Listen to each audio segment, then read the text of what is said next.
Hello, જાગુસ kitchen જર્નીમાં આપ સૌનું સ્વાગત છે. ફ્રેન્ડ્સ, હોળીનો સરસ તહેવાર આવી રહ્યો છે તો આપણે મીઠાઈ તો બનાવતા જ હોઈએ. તો ચાલો આજે આપણે એકદમ નવા જ પ્રકારના સંદેશ બનાવીએ. એટલા સુપર ટેસ્ટી અને સુપર ઇઝીના કે હું તમને શું કહું. તો ચાલો શરૂ કરીએ. આના માટે સૌથી પહેલાં મેં 1 લીટર ફૂલ ફેટ દૂધ લીધું છે. ફૂલ ફેટ દૂધ આવે તે લેવાનું છે. મેં અત્યારે અમૂલ ગોલ્ડ લીધું છે.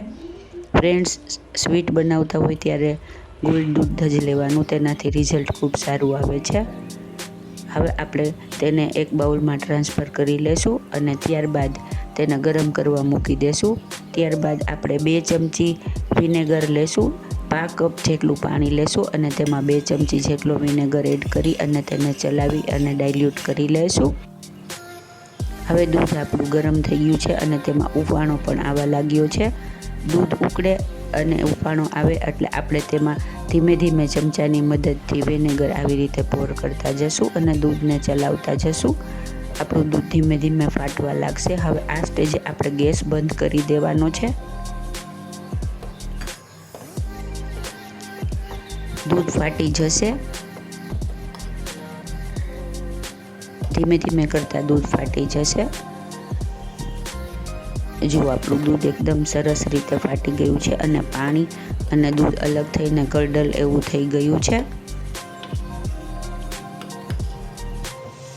આવી રીતે આપણે તેને કરી નાખવાનું છે. હવે એક સ્ટ્રેનર લઈ અને તેની ઉપર કોટનનું કપડું રાખી દેશું અને ત્યારબાદ તેમાં આપણે તેને ગાળી લેશું અને પાણી અને પનીર બંને અલગ કરી લેશું.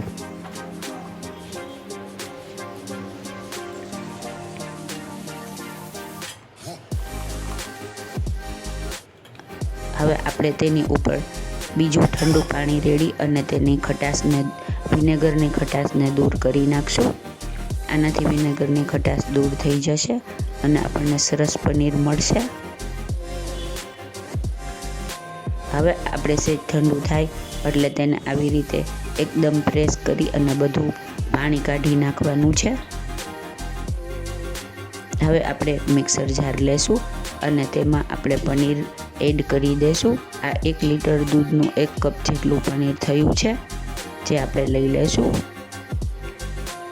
ત્યારબાદ તેમાં અડધો કપ જેટલું દૂધ, અડધો કપ ફ્રેશ મલાઈ અને અડધો કપ ખાંડ લેશું. આ મેં વાટકી નાનીનું માપ સેટ કરેલું છે. 1 લીટર દૂધનું પનીર હોય તો તેમાં આટલા માપમાં દૂધ, ખાંડ અને મલાઈ જશે.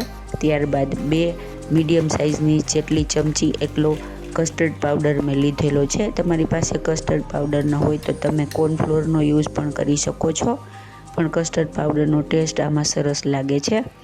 ત્યારબાદ 2 થી 3 ડ્રોપ્સ વેનીલા એસેન્સ એડ કરીશું. તમારી પાસે કોઈ પણ એસેન્સ હોય તે તમે એડ કરી શકો છો. હવે આપણે તેને મિક્સરમાં એક સ્મૂધ આવી પેસ્ટ બનાવી લેવાની છે. તે બનાવી લેશું. ફક્ત આટલા જ વસ્તુથી સરસ મજાનું આપણું સંદેશ રેડી થશે. હવે જો મેં ઇકોબેકનું બટર પેપર આવે તે લીધું છે. તમે બટર પેપર ન હોય તો પ્લાસ્ટિકની શીટ પણ યુઝ કરી શકો છો. હવે આપણે એક મોલ્ડ લેશું અને તેને બટર પેપર તેની ઉપર રાખી દેશું. મેં અત્યારે કેકનું મોલ્ડ આવે તેવું લીધું છે. તમારી પાસે ન હોય તો તમે થાળીનો યુઝ પણ કરી શકો છો અને તમારી પાસે બટર પેપર કે પ્લાસ્ટિક ન હોય તો ઘી લગાવીને, થાળીમાં ઘી લગાવીને પણ કરી શકાય. તેનું રિઝલ્ટ પણ સારું આવે છે. હવે આપણે તેમાં રેડી કરેલું બેટર પોર કરી દેશું. જો આપણું બેટર પોર થઈ ગયું છે. હવે મેં પાણી પહેલાં જ ગરમ કરવા મૂકી રાખેલું છે. પાણી એકદમ ગરમ થઈ જાય અને ઉકળવા લાગે એટલે આપણે તેમાં બેટરના મોલ્ડને રાખી દેશું અને 25 થી 30 મિનિટ સુધી પહેલાં ફાસ્ટ ગેસ અને પછી મીડિયમ ગેસ, પાછળની 10 મિનિટ મીડિયમ ગેસ એવી રીતે રાખી અને તેને ચડવા દેશું.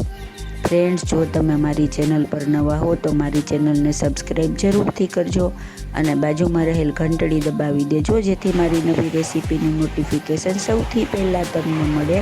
વચ્ચે એકાદી વાર છરી અથવા ટૂથપીકની મદદથી ચેક કરી લેવાનું છે. જુઓ, આપણી છરી હવે 30 મિનિટ પછી એકદમ ક્લીન નીકળી છે. હવે આપણે તેને ગેસ ઓફ કરી અને નીચે લઈ લેશું અને રૂમ ટેમ્પરેચર ઉપર આવવા દેશું. ઠંડુ થાય ત્યારબાદ આપણે એને ઓછામાં ઓછી 2 કલાક ફ્રીજમાં રાખવાનું છે. ફ્રીજમાં રાખીને પછી જો આપણને આવું રિઝલ્ટ મળશે અને તે ઇઝીલી અનમોલ્ડ થઈ જશે. હવે આપણે તેને એક પ્લેટમાં લઈ અને પછી ડ્રાય ફ્રૂટ્સથી ગાર્નિશ કરીશું. આમાં મેં કાજુની કતરણ, બદામની કતરણ અને પમ્પકિન સીડ લીધા છે. પમ્પકિન સીડનો કલર ગ્રીન હોવાથી આમાં સરસ લાગે છે અને વધુ સારો દેખાવ આવે એટલા માટે થોડી તૂટી ફ્રૂટી લીધી છે, તે પણ આમાં સરસ લાગે છે.